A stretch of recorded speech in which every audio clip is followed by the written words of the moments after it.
What I eat in A day. അപ്പോൾ ആ video ആണ് ഞാനിന്ന് ചെയ്യുന്നത്. അപ്പോൾ രാവിലെ തന്നെ എനിക്ക് പുട്ടും പഴമായിരുന്നു ബ്രേക്ക്ഫാസ്റ്റിന്, പിന്നെ ചായയും.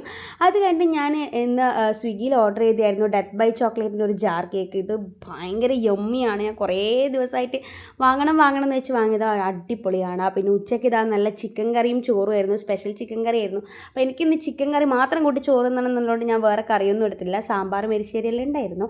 അതിനുശേഷം ഒരു ഈവനിങ് ആയപ്പോൾ ഒരു പീസ് കേക്ക് വാങ്ങിയിട്ടുണ്ടായിരുന്നു നമ്മൾ പുറത്ത് പോയപ്പോൾ. ഇതൊന്നും മറ്റേ ഐസ് കേക്കല്ല, നോർമലായിട്ടുള്ള കേക്കാണ്, ക്രീമൊക്കെ ഇട്ടിട്ടില്ല. കുഴപ്പമില്ല, ഒപ്പിക്കാം അങ്ങനെ പറയാം. അപ്പോൾ പിന്നെ ഇത് പഫ്സാണ്. ഇവിടുത്തെ പഫ്സ് ഓൾവേസ് നല്ല ടേസ്റ്റാണ്. അപ്പോൾ നമ്മൾ ഈവനിങ് സ്നാക്കായിട്ട് ചായക്ക് വാങ്ങിയതായിരുന്നു. നൈറ്റ് പിന്നെ നല്ലൊരു ഗീ റൈസ് പോലെ ആക്കി. ഞാൻ കുറച്ച് മഞ്ഞൾപ്പൊടി മാത്രം എടുത്ത് റൈസ് ആക്കിയിട്ട് പിന്നെ ഒരു ബീട്രൂട്ട് അച്ചാറുണ്ടായിരുന്നു, പിന്നെ ഒരു ഓംലെറ്റും. അപ്പോൾ ഇത്രയായിരുന്നു നൈറ്റത്തെ ഫുഡ്.